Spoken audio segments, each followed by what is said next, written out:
Firmato a Genova il contratto unico per la demolizione del ponte Morandi e la ricostruzione del nuovo viadotto sul Polcevera. L'architetto Renzo Piano supervisionerà la struttura. Sarà la AT guidata dalla società Traversone, di cui fanno parte anche i Costra, Artsub, Bonfiglio e Seib, a ricostruire la strada provinciale 227 di Portofino. Lunedì la consegna e l'avvio del cantiere.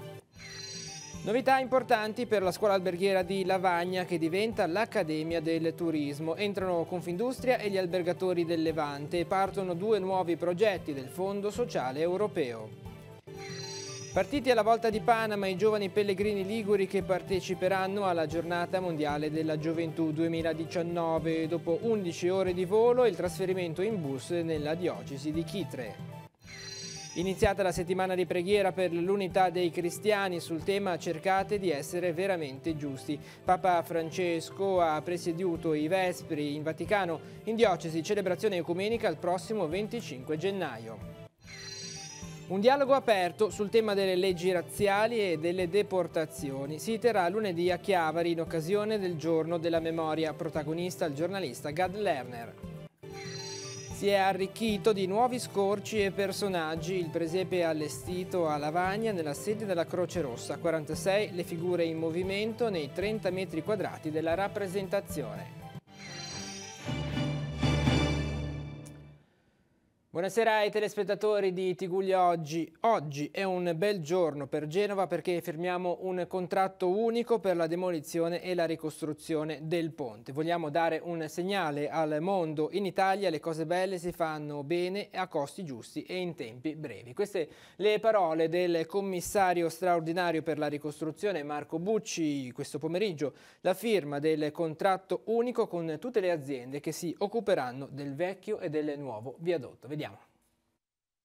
Il ponte dovrà essere visibile, almeno per quanto riguarda gli impalcati, a fine 2019 e dovrà essere percorribile il 15 aprile del 2020. Lo ha assicurato il sindaco di Genova e commissario per la ricostruzione del viadotto Polcevera Marco Bucci durante la firma del contratto unico per l'affidamento dei lavori di demolizione e ricostruzione. Un bel giorno per Genova, quello di oggi, secondo il primo cittadino genovese. Aziende demolitrici e costruttrici hanno firmato un contratto unico per le 2 fasi del dopo Morandi. Ciascuna avrà le proprie responsabilità. Le scadenze per i cantieri sono indicate nel documento. Il 31 marzo resta la data, ha detto Bucci, in cui inizia la ricostruzione, che avverrà contemporaneamente ai lavori di demolizione già iniziati. Ogni grande progetto ha 3 componenti principali, che sono i tempi, i costi e il risultato, cioè la qualità. In americano si dice features, che vuol dire le cose che si fanno. Io non sono preoccupato per nessuno dei 3 più di quanto dovrei essere preoccupato. In altre parole, bisogna sempre stare a controllare tutti i giorni come si è rispetto a tutti questi 3, che sono tempi, costi e qualità. Della squadra non farà parte la genovese Vernazza, ci saranno invece Fincantieri, Salini in Pregiro e il consorzio Omini. A supervisionare l'intera operazione e il team della struttura commissariale sarà l'architetto Renzo Piano, che ha ricordato come siamo qui in seguito ad una tragedia di cui ancora non ci capacitiamo, perché i ponti non possono crollare. I ponti non devono crollare, non possono crollare, mai più, mai più. È una cosa terribile. Da quel giorno non pensa ad altro e non sono solo. Nessuno pensa ad altro, pensa che nessuno in questa stanza abbia pensato a qualcos'altro. È una bella collaborazione, questo devo dirlo. Abbiamo cominciato già a lavorare, oggi si firma un documento, ma noi abbiamo già cominciato a lavorare da un po' di tempo. È una collaborazione combattiva, contro i problemi naturalmente, costruttiva, è un bel tema. E sarà invece l'associazione temporanea di imprese guidata dalla società Traversone di Rezzoaglio, di cui fanno parte anche le ditte Icostra, Artsub, Bonfiglio e Seib, a ricostruire la strada provinciale 227 di Portofino, distrutta dalla mareggiata di fine ottobre. Ieri l'apertura delle buste negli uffici della stazione unica appaltante della città metropolitana di Genova. Questa mattina l'annuncio ufficiale del vincitore, un appalto da 1,5 milioni di euro. Il cantiere sarà consegnato lunedì e potranno così iniziare i lavori. Aziende, tutte del Levante Ligure, quindi anche una risposta per l'occupazione del nostro territorio. Tante le aziende che hanno partecipato all'appalto, quindi c'è interesse nel realizzare quest'opera che comunque è attesa dal territorio. Ma le aziende che hanno manifestato interesse sono state 13, quindi sicuramente un intervento che per la portata e anche per il ritorno dal punto di vista di immagine, parliamo di una strada che ha una valenza importante, e questo la prova, diciamo, è tutto l'interesse e l'attenzione che anche i mezzi di informazione hanno avuto. Ecco. Poi il nostro obiettivo è quello di dare risposta agli abitanti di Portofino che oggi sono isolati e comunque a tutto un comprensorio che poi su Portofino fa sì che ci sia affluenza di persone, turisti e quindi gente che ha del lavoro e che porta a casa poi uno stipendio. Quando verrà consegnato il cantiere a Lati, quando potranno partire i lavori? La consegna del lavoro è prevista per lunedì prossimo, quindi tempi stretti, perché i tempi per realizzare l'opera che abbiamo indicato sono il 21 di aprile e quindi bisogna adesso andare avanti e non perdere altri giorni, tenendo presente che in queste settimane, in questi mesi comunque si è andati a intervenire. Pochi giorni fa abbiamo terminato l'intervento dalla parte, diciamo, del versante di Portofino, dove c'era un danno importante, è stato riconsegnato, ripavimentato e riempito appunto il buco che il mare aveva creato. Stiamo rispettando il cronoprogramma che abbiamo impostato con gli enti preposti per la ricostruzione della strada che collega Santa Margherita Ligure a Portofino. Lunedì sarà l'occasione per rimarcare il grande impegno che Regione Liguria sta approfondendo al fine di salvaguardare la prossima stagione turistica estiva a Portofino e nel Tiguglio. Queste le parole dell'assessore regionale alla difesa del suolo Giacomo Giampedrone. È un 2019 che inizia con molte novità, quello della scuola alberghiera di Lavagna. Sono infatti aperte le iscrizioni per 2 nuovi corsi e si consolida e diventa concreta l'attività dell'Accademia del Turismo con l'ingresso di Confindustria Tiguglio e dell'Unione Albergatori del Levante. La realtà gestita dal villaggio del ragazzo punta sempre di più sul binomio formazione e occupazione. Mi fa piacere essere in questa realtà per far capire ai giovani, soprattutto ai giovani disoccupati, ma anche a coloro che si vogliono perfezionare, che esiste questa possibilità, che sono corsi importanti nel settore turistico con un esito occupazionale che già parte benissimo perché è oltre il 60%, ma che alla fine sarà ancora e avrà esiti ancora superiori. 2 nuovi progetti per la scuola. Sì, è importante, oggi lanciamo 2 progetti che sono stati promossi da Regione Liguria e finanziati attraverso il Fondo Sociale Europeo, sono Sistema Turismo e Working Tourism, offriranno ai ragazzi del territorio delle opportunità di formazione nell'ambito turistico molto importanti perché sono state realizzate proprio in stretta sinergia col mondo delle imprese, che questo ci permetterà quindi anche di garantire rispetto anche a quelle che erano le richieste del bando gli esiti occupazionali. E parte anche l'Accademia del Turismo. Sì, oggi abbiamo voluto mettere insieme 2 aspetti importanti che sono strettamente collegati perché finalmente siamo giunti, diciamo, al termine della realizzazione dell'Accademia del Turismo, ma in realtà oggi sarà proprio il punto di partenza perché con l'avvio dell'Accademia, che oggi vedrà appunto nell'asset societario Villaggio del Ragazzo, ma la cosa importante è che sono entrati a far parte anche UGAL e Confindustria. Abbiamo voluto partecipare direttamente prendendo una quota della scuola alberghiera perché come Confindustria Genova e come Confindustria Tiguglio crediamo fortemente nella preparazione dei ragazzi attraverso una scuola secondaria importante. La scuola alberghiera di Lavagna è da 40 anni sul territorio, forma i nostri ragazzi, forma delle eccellenze e molti nostri associati credono che si possa fare in modo che veramente qui si sfornino delle eccellenze da poi impiegare sul nostro territorio. Oggi per alcune figure è necessario prelevarle da fuori regione, noi crediamo veramente che la scuola sia una risorsa e quindi abbiamo voluto essere presenti. Aspettiamo i corsi, la partenza. Allora, i corsi stanno per essere attivati, le persone interessate possono già iscriversi presso le sedi degli enti partner, le iscrizioni sono aperte fino al 7 di febbraio e i corsi nei entrambi i progetti sono i corsi barman, cuoco, cameriere e chef.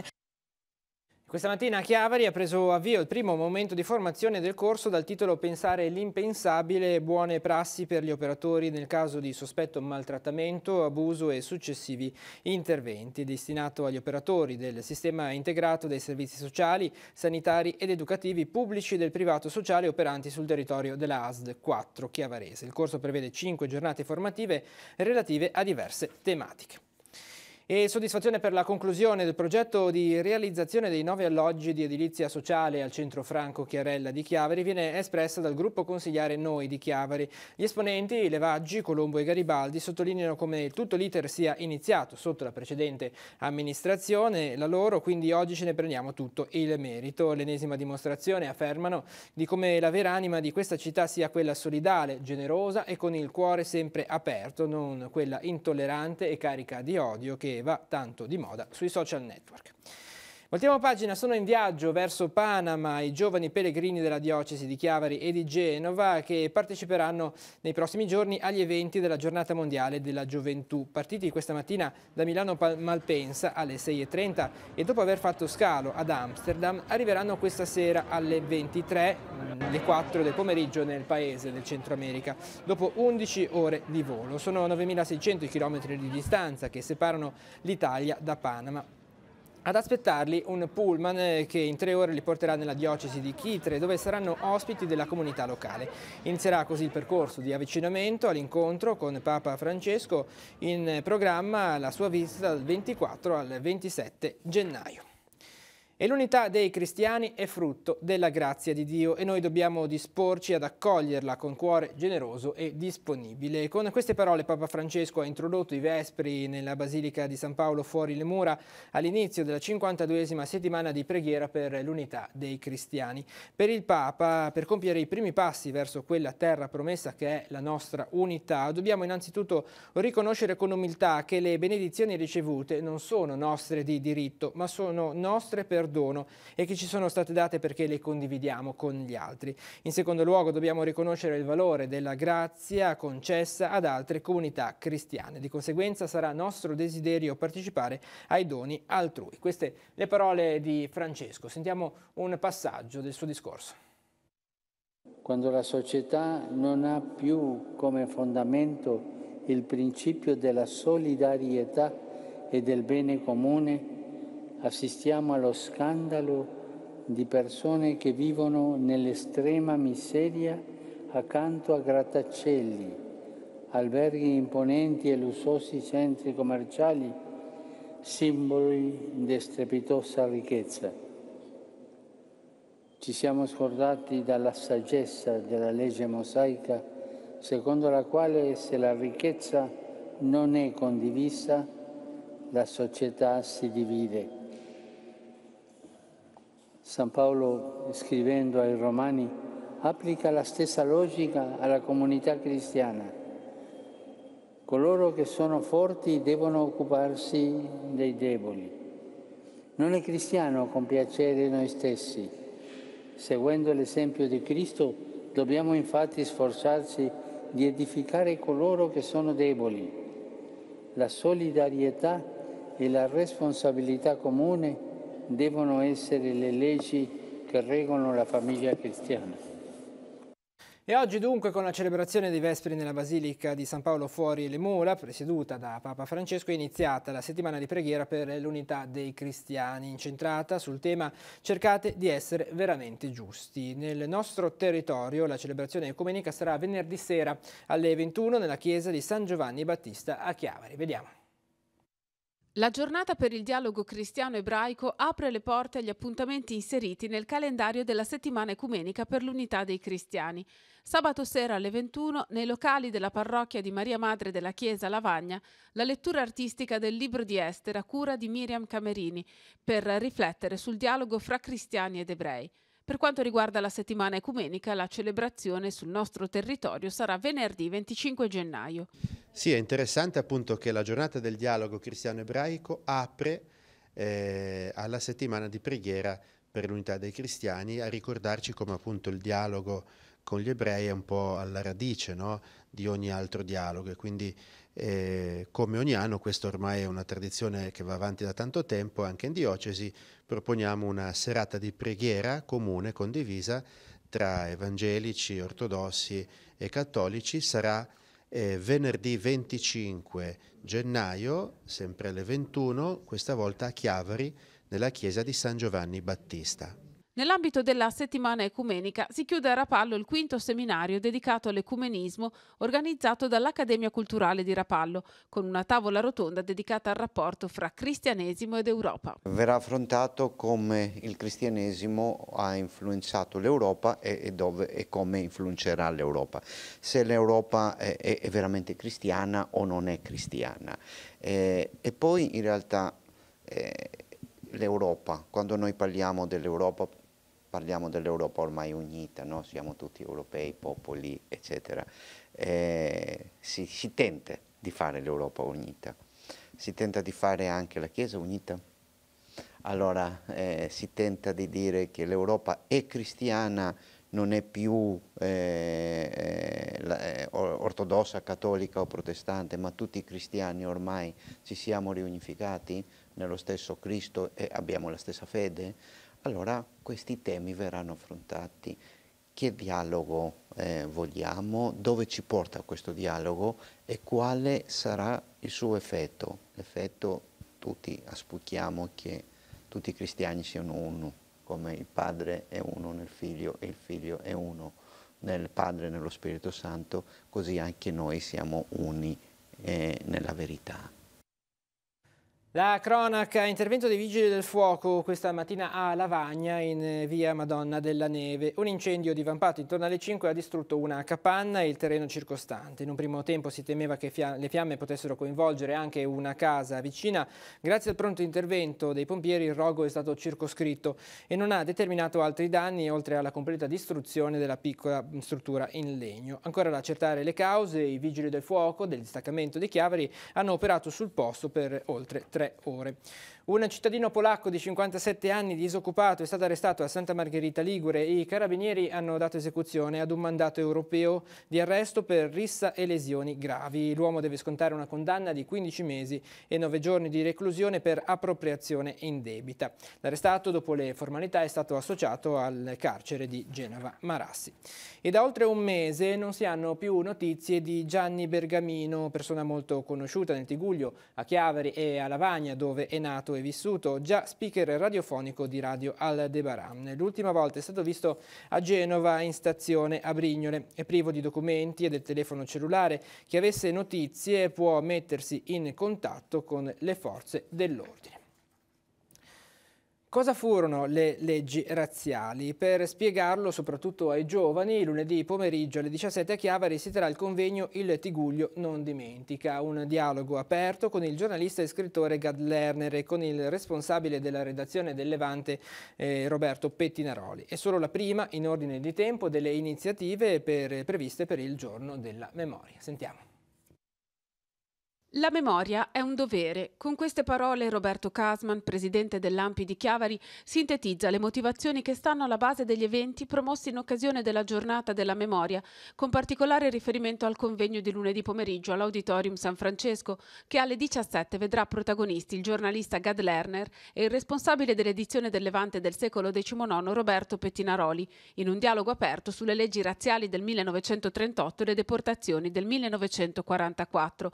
La giornata avrà un preludio a Calvari, dove sorgeva il campo di raccolta degli ebrei che da qui furono portati poi a Milano e ad Auschwitz. Giovani, vecchi, bambini di tenera età partivano per Milano e da Milano poi si è saputo che in quello stesso treno dove erano raccolti i prigionieri liguri, del Levante Ligure, era stata imbarcata anche Liliana Segre e noi abbiamo poi fatto una brochure che racconta in sintesi le realtà della legge razziale e sull'ultima pagina c'è C'è una intervista a Liliana Segre. Sempre in occasione della giornata della memoria, domenica 27 gennaio alle 11 all'Auditorium San Francesco, la Filarmonica Città di Chiavari proporrà il concerto Notte Trasfigurata con Andrea Bacchetti al pianoforte e la superba Chamber Orchestra. Il 29 gennaio alle 17, sempre all'Auditorium, Pino Petruzzelli interpreterà il suo testo L'ultima notte di Bonhoeffer, dedicato al pastore luterano che terminò la sua esistenza nel lager di Flossenburg. L'insegnamento sarebbe solo quello di poter vivere in pace, in armonia, in accordo, e questo purtroppo non c'è.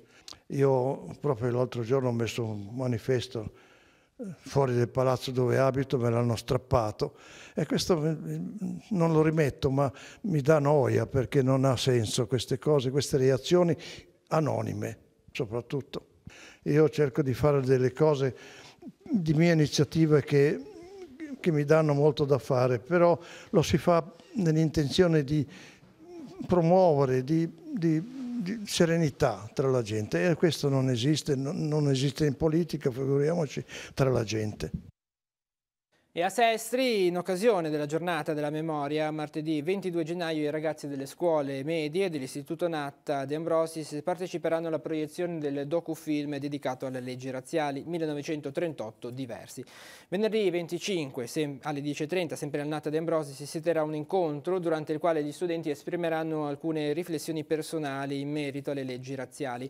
Al termine ci sarà la premiazione degli elaborati maggiormente significativi. Martedì 5 febbraio a Palazzo Fasce gli alunni delle scuole medie proporranno alcune letture sulla Shoah ai bambini delle scuole primarie.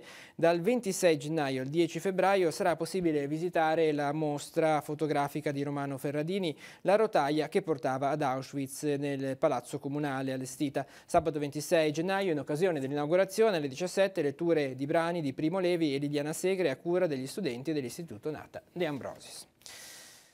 Voltiamo pagina. Rapallo ha celebrato questa mattina la ricorrenza di San Sebastiano, patrono della Polizia Municipale. La cerimonia ha avuto inizio con la messa officiata dal parroco Don Stefano Curotto nell'oratorio dei Bianchi.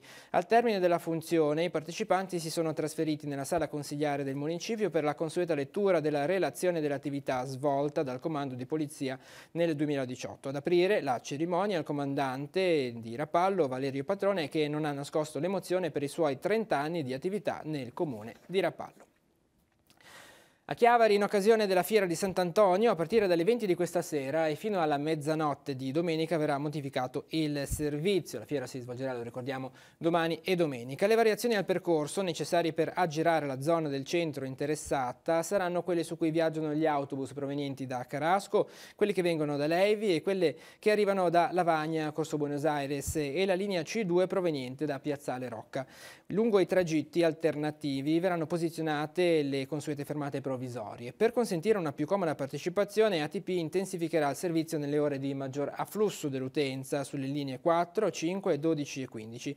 Inoltre, nella sola giornata di domenica saranno effettuate ulteriori corse aggiuntive in partenza alle 9:10 e alle 10:15 da Borzo Nasca e da Molleone in partenza dalle 7:45, 10:30 e 13:40. Le biglietterie di Chiavari resteranno aperte domani dalle 8 alle 12 e dalle 14:30 alle 18:30.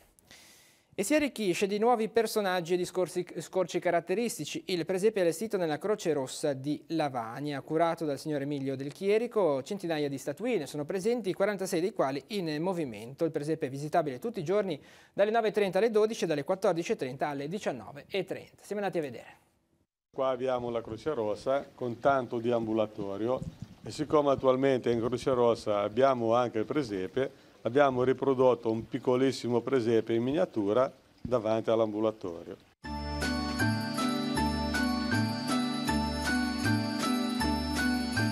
È un presepe ancora più grande rispetto agli anni scorsi, quello che si può ammirare all'interno della sede della Croce Rossa di Lavagna. Nei quasi 30 metri quadrati dell'allestimento è stato ricreato il tipico paesaggio con tanto di colline verdi, casette tradizionali e personaggi intenti nel portare avanti le faccende di tutti i giorni. La novità di quest'anno è la sede stessa della Croce Rossa con tanto di ambulatorio e pazienti, ma non mancano le curiosità e le particolarità come il cercatore di funghi, la fioraia e il bimbo che si dondola sull'altalena.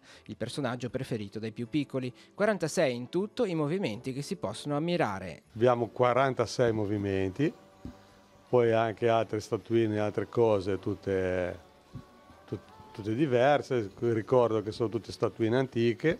Abbiamo un ambulante che vende fiori, abbiamo l'altalena per i bambini, un fornaio che è favoloso, cercatore di funghi. Poi altri movimenti che se la gente viene a vederle vedrà che non rimane delusa.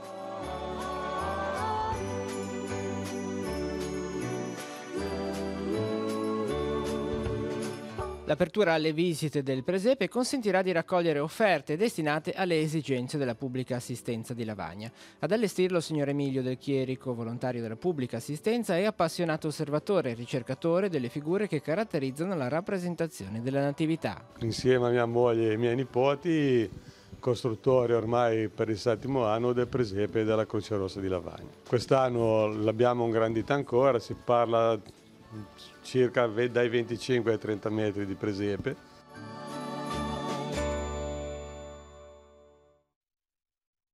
Andiamo sul nostro sito teleradiopace.com per una notizia che ci porta in Val d'Aveto. È un bel manto nevoso quello che ha ricoperto quest'oggi i monti della Val d'Aveto. Un'intensa nevicata è caduta anche nella notte, andando ad arricchire il manto già presente fra il Monte Bue e il Prato della Cipolla. Questa mattina sulle vette appenniniche del Levante si sono registrati fino a 7,5 gradi sotto lo zero, e la neve caduta, non in maniera abbondante, però ha permesso di mettere in funzione alcuni degli impianti di risalita della Sky Area. E leggiamo proprio sulla pagina Facebook degli impianti Val d'Aveto: sabato e domenica sciovia Prato della Cipolla è aperta, tapis-roulant Prato della Cipolla aperto, e aperta anche la seggiovia del Rio Freddo con il Prato della Cipolla e il campo scuola, e ovviamente il rifugio anche del Prato della Cipolla è aperto. L'orario di apertura di tutti questi impianti è dalle 9 alle 16. E l'Associazione Civitas Umana ha organizzato per venerdì 25 gennaio una cena a scopo benefico. Si tratta di un'iniziativa volta a raccogliere fondi per la luce di un gesto, la campagna promossa ogni anno dal Comune di Sestri Levante per aiutare concretamente la realizzazione di diversi progetti di solidarietà sul territorio comunale e all'estero. La cena venerdì avrà inizio alle 19:30, occorre prenotare, il numero è lo 0185 48 29 81. Adesso uno sguardo agli appuntamenti in agenda per domani. Appuntamenti per sabato 19 gennaio. A Sestri Levante si terrà il secondo incontro formativo sul tema In cammino verso l'autonomia delle persone disabili. Dalle 9 alle 13:30 nella sala Bodi Palazzo Fascia la psicologa Ombretta Betucchi parlerà sul tema La vita di relazione, affettività e sessualità. Seguirà l'intervento esperienziale di Lorenzo Franchi, psicoanalista, e degli operatori di Aperta Parentesi. Per il ciclo di seminari organizzati dall'Associazione di Automutuo Aiuto Liguria Amali, dalle 9 alle 12:30 al Teatro Consorzio Gianelli in Reti in salita Nostra Signora del Monte 3 a Genova, si parlerà sul tema La scelta del partner dall'innamoramento alle aspettative, la storia già scritta. Dalle 15 alle 19:30 è visitabile il presepe allestito nel vecchio frantoio di Paggi sulle alture di Carasco. La natività è stata rappresentata con vari materiali e personaggi fatti artigianalmente. Open Day all'Istituto Scolastico Gianelli di Rapallo dalle 15 alle 18. L'istituto sarà visitabile da genitori ed alunni che potranno conoscere l'offerta formativa per il prossimo anno scolastico. Alle 16 nella sede di Villa Tigullio della Biblioteca Internazionale Città di Rapallo si terrà la terza conferenza della rassegna Sabato in biblioteca. Renato Venturelli, critico cinematografico, passerà in rassegna i migliori film del 2018. Sul mare con i migranti, diari di viaggio, il titolo del libro di Angelo Tosi, che sarà presentato nella sala Bodi Palazzo Fascia Sestri Levante a partire dalle 16. L'iniziativa dell'Associazione Culturale Oleudo vedrà la presenza tra gli altri del curatore del volume Carlo Stiaccini e del nipote dell'autore Sergio Tosi. Sempre a Sestri Levante alle 16:30 si svolgerà la cerimonia di intitolazione del campo sportivo di Via Caboto a Bruno Bottai, storico allenatore della squadra dei Pulcini del Rivasamba prematuramente scomparso. Prende il via a Sestri Levante il secondo concorso teatrale intitolato a Carlo D'Apporto alle 21 al Teatro della Lavagnina, spettacolo della compagnia GAD di Pistoia con la commedia Francesco Andreini, Pistoriese e la compagnia dei comici gelosi. Ed infine alle 21 al Teatro Comunale di Monleone di Cicagna la compagnia I Conviviali metterà in scena lo spettacolo Colleghi per la regia di Fabio Fori.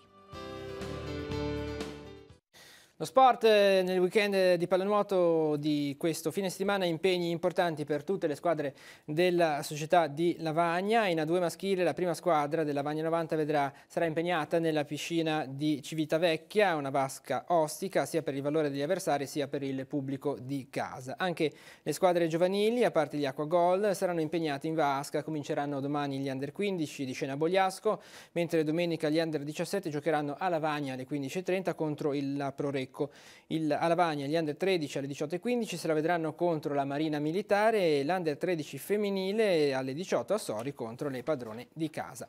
E inizia a Sestri Levante un corso per chi desidera imparare i segreti della navigazione a vela e a motore. È un'iniziativa dello Yacht Club. La presentazione dell'iniziativa si terrà questa sera alle 21:30 e domenica mattina alle 11 nella sede di Piazzale Marinai d'Italia a Sestri Levante. E in chiusura uno sguardo alla nostra programmazione. Questa sera ritorna l'appuntamento con Noi Chiesa, la rubrica dedicata alla vita della diocesi di Chiavari, in onda alle 21:10 su Telepace 1, al canale 15. Vediamo in anteprima i titoli.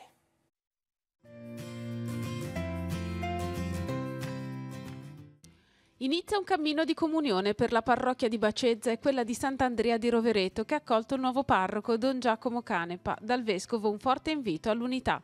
Una nuova pagina di storia per la parrocchia di San Pietro di Rovereto a Zoagli. Con l'arrivo del nuovo parroco Don Fabio Mazzino si cementa il legame di comunione con la comunità di San Martino. 3 giornate per riflettere sulla spiritualità del prete e vivere in fraternità. Si è concluso il ritiro dei sacerdoti diocesani a Varigotti, avviata la stesura di una carta di comunione di intenti. 30ª giornata del dialogo cristiano-ebraico. Il cammino iniziato con il Concilio Vaticano II prosegue in un clima di rispetto reciproco. Sabato a Lavagna, conferenza spettacolo sul libro di Ester. Un momento di ascolto, uno di festa ed uno di preghiera. Iniziano in diocesi gli appuntamenti del mese della pace organizzati dall'Azione Cattolica.